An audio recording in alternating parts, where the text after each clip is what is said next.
Il y a donc des pays sans lieu et des histoires sans chronologie, des cités, des planètes, des continents, des univers dont il serait bien impossible de relever la trace sur aucune carte ni dans aucun ciel, tout simplement parce qu'ils n'appartiennent à aucun espace. Sans doute, ces cités, ces continents, ces planètes sont-ils nés, comme on dit, dans la tête des hommes, ou à vrai dire, dans l'interstice de leurs mots, dans l'épaisseur de leurs récits, ou encore dans le lieu sans lieu de leurs rêves, dans le vide de leur cœur. Bref, c'est la douceur des utopies. Pourtant, je crois qu'il y a, et ceci dans toute société, des utopies qui ont un lieu précis et réel, un lieu qu'on peut situer sur une carte, des utopies qui ont un temps déterminé, un temps qu'on peut fixer et mesurer selon le calendrier de tous les jours. Il est bien probable que chaque groupe humain, quel qu'il soit, découpe dans l'espace qu'il occupe, où il vit réellement, où il travaille, des lieux utopiques, et dans le temps où il s'affaire, des moments uchroniques. Voici ce que je veux dire. On ne vit pas dans un espace neutre et blanc, on ne vit pas, on ne meurt pas, on n'aime pas dans le rectangle d'une feuille de papier. On vit, on meurt, on aime dans un espace quadrillé, découpé, bariolé, avec des zones claires et sombres, des différences de niveau, des marches d'escalier, des creux, des bosses, des régions dures et d'autres friables, pénétrables, poreuses. Il y a les régions de passage, les rues, les trains, les métros. Il y a les régions ouvertes de la halte transitoire, les cafés, les cinémas, les plages, les hôtels. Et puis il y a les régions fermées du repos et du chez-soi. Or, parmi tous ces lieux qui se distinguent les uns des autres, il y en a qui sont en quelque sorte absolument différents. Des lieux qui s'opposent à tous les autres, qui sont destinés en quelque sorte à les effacer, à les compenser, à les neutraliser ou à les purifier. Ce sont en quelque sorte des contre-espaces. Ces contre-espaces, ces utopies localisées, eh bien, les enfants les connaissent parfaitement. Bien sûr, c'est le fond du jardin. Bien sûr, c'est le grenier, ou mieux encore, la tente d'Indien, dressée au milieu du grenier.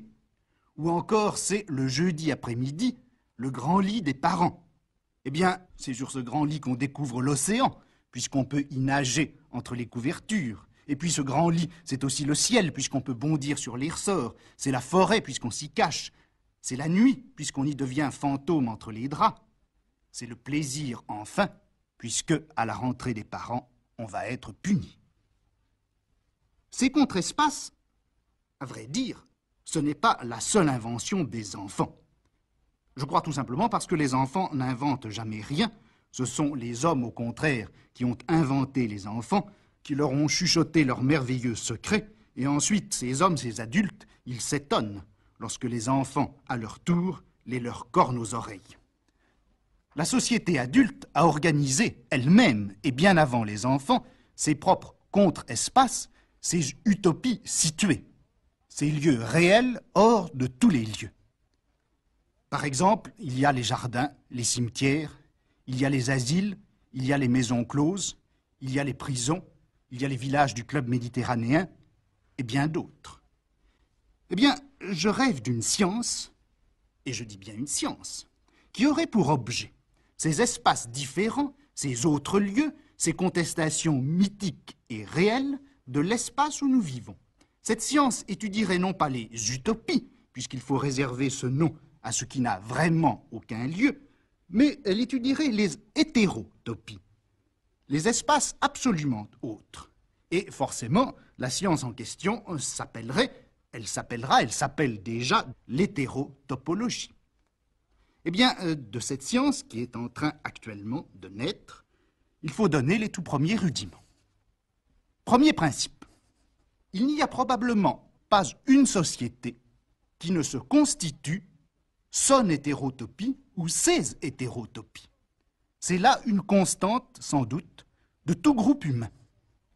Mais à vrai dire, ces hétérotopies peuvent prendre et prennent toujours des formes extraordinairement variées. Et peut-être n'y a-t-il pas, sur toute la surface du globe ou dans toute l'histoire du monde, une seule forme d'hétérotopie qui soit restée constante. On pourrait peut-être classer les sociétés, par exemple, selon les hétérotopies qu'elles préfèrent, selon les hétérotopies qu'elles constituent. Par exemple, les sociétés dites primitives ont des lieux privilégiés ou sacrés, ou interdits, comme nous-mêmes d'ailleurs. Mais ces lieux privilégiés ou sacrés sont en général réservés aux individus, si vous voulez, en crise biologique. Il y a des maisons spéciales pour les adolescents au moment de la puberté. Il y a des maisons réservées aux femmes à l'époque des règles, d'autres pour les femmes en couche. Dans notre société, ces hétérotopies pour les individus en crise biologique, eh bien, ces hétérotopies ont à peu près disparu. Remarquez qu'au XIXe siècle encore, il y avait les collèges pour les garçons, il y avait le service militaire aussi, qui jouait sans doute ce rôle. Il fallait que les premières manifestations de la sexualité virile aient lieu ailleurs.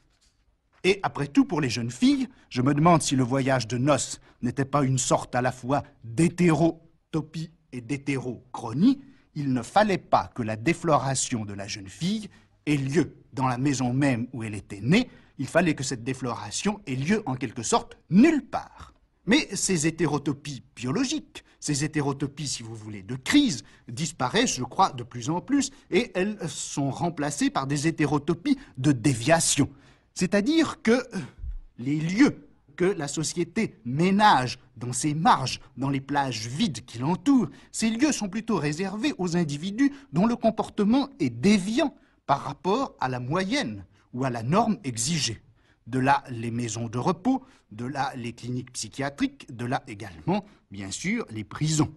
Il faudrait sans doute y joindre les maisons de retraite, puisque, après tout, l'oisiveté dans une société aussi affairée que la nôtre, l'oisiveté est comme une déviation d'ailleurs qui se trouve en l'occurrence être une déviation biologique quand elle est liée à la vieillesse, et c'est une déviation, ma foi, constante pour tous ceux, du moins, qui n'ont pas la discrétion de mourir d'un infarctus dans les 3 semaines qui suivent leur mise à la retraite. Second principe de la science hétérotopologique, eh bien, au cours de son histoire, toute société peut parfaitement résorber et faire disparaître une hétérotopie qu'elle avait constituée auparavant, ou encore en organiser qui n'existait pas encore. Par exemple, depuis une vingtaine d'années, la plupart des pays d'Europe ont essayé de faire disparaître les maisons de prostitution, avec un succès mitigé, on le sait, puisque le téléphone a substitué un réseau arachnéen et bien plus subtil à la vieille maison de nos aïeux. En revanche, par exemple, le cimetière, qui est pour nous, dans notre expérience actuelle, l'exemple le plus évident de l'hétérotopie. Le cimetière, c'est absolument l'autre lieu. Eh bien, le cimetière n'a pas toujours joué ce rôle dans la civilisation occidentale.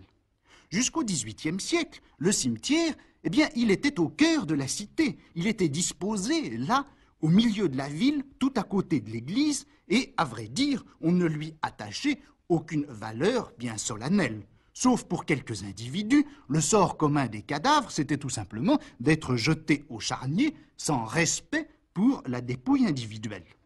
Or, d'une façon très curieuse, au moment même où notre civilisation est devenue athée, ou du moins plus athée, c'est-à-dire à la fin du XVIIIe siècle, eh bien, on s'est mis à individualiser les squelettes. Chacun a eu droit à sa petite boîte et à sa petite décomposition personnelle. Et d'un autre côté, on a mis tous ces squelettes, toutes ces petites boîtes, tous ces cercueils, toutes ces tombes, ces pierres, on les a mis à part, on les a mis hors de la ville, à la limite des cités, comme si c'était en même temps un centre et un lieu d'infection et en quelque sorte de contagion de la mort.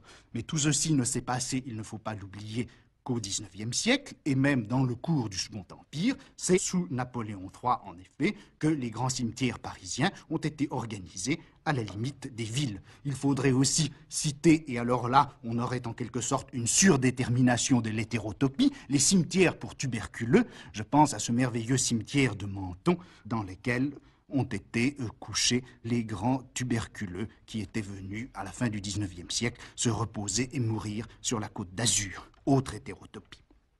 En général, l'hétérotopie a pour règle de juxtaposer en un lieu réel plusieurs espaces qui, normalement, devrait être incompatible. Le théâtre, qui est une hétérotopie, fait succéder sur le rectangle de la scène toute une série de lieux étrangers. Le cinéma, eh bien, c'est une grande salle rectangulaire au fond de laquelle il y a sur un écran qui est un espace à 2 dimensions, un espace projeté qui est un espace à nouveau à 3 dimensions. Vous voyez l'enchevêtrement des espaces qui se noue dans quelque chose comme une salle de cinéma. Mais peut-être le plus ancien exemple d'hétérotopie serait le jardin. Le jardin, création millénaire, qui avait certainement en Orient une signification magique. Le traditionnel jardin persan est un rectangle qui est divisé en 4 parties. Ces 4 parties représentent les 4 parties du monde, les 4 éléments dont le monde est composé.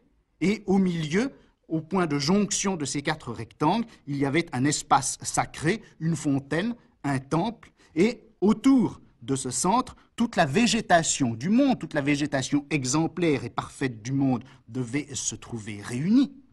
Or, si on songe que les tapis orientaux étaient à l'origine des reproductions de jardins, au sens strict du terme, des jardins d'hiver, on comprend la valeur légendaire des tapis volants, des tapis qui parcouraient le monde. Le jardin, c'est un tapis où le monde tout entier vient accomplir sa perfection symbolique, et le tapis, c'est un jardin mobile à travers l'espace. Était-il d'ailleurs parc ou tapis, ce jardin que décrit le conteur des 1001 nuits? On voit que toutes les beautés du monde viennent se recueillir en ce miroir. Le jardin, depuis le fond de l'Antiquité, est un lieu d'utopie. On a peut-être l'impression que les romans se situent facilement dans des jardins. C'est qu'en fait, les romans sont sans doute nés de l'institution même des jardins. L'activité romanesque est une activité jardinière. Il se trouve que les hétérotopies sont liées le plus souvent à des découpages singuliers du temps. Elles sont parentes, si vous voulez, aux hétérochronies. Bien sûr, le cimetière est le lieu d'un temps qui ne s'écoule plus. D'une façon générale, dans une société comme la nôtre, on peut dire qu'il y a des hétérotopies qui sont les hétérotopies du temps quand ils s'accumulent à l'infini. Les musées, les bibliothèques, par exemple. Au XVIIe et au XVIIIe siècle, les musées et les bibliothèques étaient des institutions singulières, ils étaient l'expression du goût de chacun. En revanche, l'idée de tout accumuler, l'idée en quelque sorte d'arrêter le temps, ou plutôt de le laisser se déposer à l'infini dans un certain espace privilégié, l'idée de constituer l'archive générale d'une culture, la volonté d'enfermer dans un lieu tous les temps, toutes les époques, toutes les formes et tous les goûts, l'idée de constituer un espace de tous les temps, comme si cet espace pouvait être lui-même définitivement hors du temps, c'est là une idée tout à fait moderne. Le musée et la bibliothèque sont des hétérotopies propres à notre culture.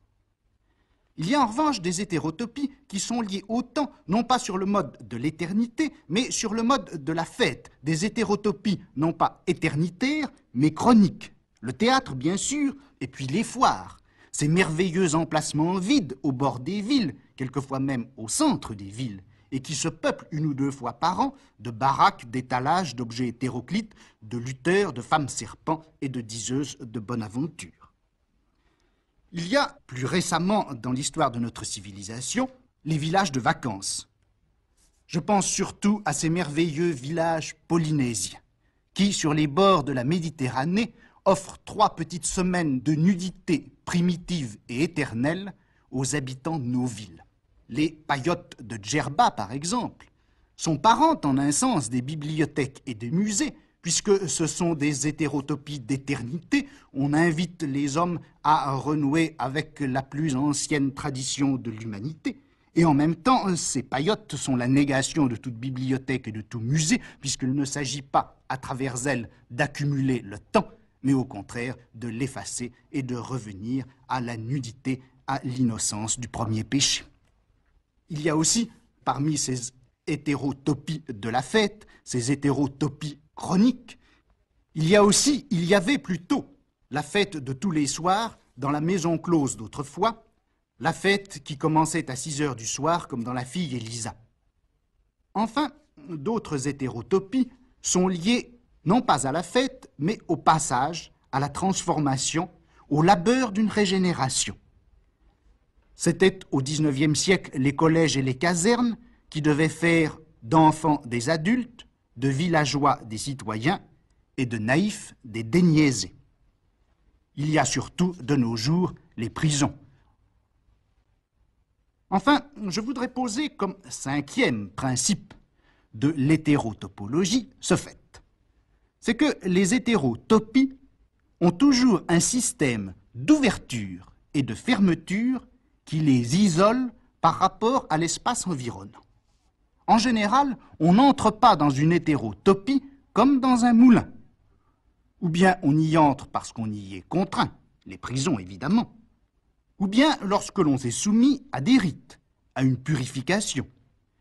Il y a même des hétérotopies qui sont entièrement consacrées à cette purification, purification mi-religieuse et mi-hygiénique, comme dans les hammams des musulmans, et il y a des purifications qui ont l'air apparemment hygiéniques et seulement hygiéniques, comme le sauna des Scandinaves, mais qui entraînent avec elles tout un tas de valeurs religieuses ou naturalistes.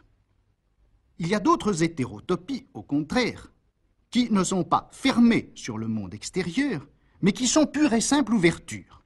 Tout le monde peut y entrer, mais à vrai dire, une fois qu'on y est entré, on s'aperçoit que c'est une illusion et qu'on est entré nulle part. L'hétérotopie est un lieu ouvert, mais qui a cette propriété de vous maintenir au dehors. Par exemple, en Amérique du Sud, dans les maisons du XVIIIe siècle, il y avait toujours, ménagé à côté de la porte d'entrée, mais avant la porte d'entrée, une petite chambre qui ouvrait directement sur le monde extérieur et qui était destinée aux visiteurs de passage. C'est-à-dire que n'importe qui, à n'importe quelle heure du jour et de la nuit, pouvait entrer dans cette chambre, pouvait s'y reposer, pouvait y faire ce qu'il voulait, il pouvait partir le lendemain matin sans être vu ni reconnu par personne, mais dans la mesure où cette chambre n'ouvrait en aucune manière sur la maison elle-même, l'individu qui y était reçu ne pouvait jamais pénétrer à l'intérieur de la demeure familiale même. Cette chambre était une sorte d'hétérotopie entièrement extérieure.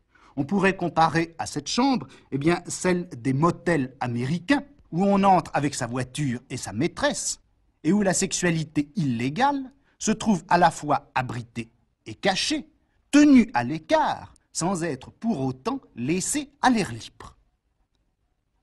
Enfin, il y a des hétérotopies qui semblent ouvertes, mais seuls y entrent véritablement ceux qui sont déjà initiés. On croit qu'on accède à ce qu'il y a de plus simple, de plus offert, et en fait, on est au cœur du mystère. C'est du moins de cette manière-là qu'Aragon, autrefois, entrait dans les maisons closes. Encore aujourd'hui, ce n'est pas sans une certaine émotion collégienne que je franchis ces seuils d'excitabilité particulière.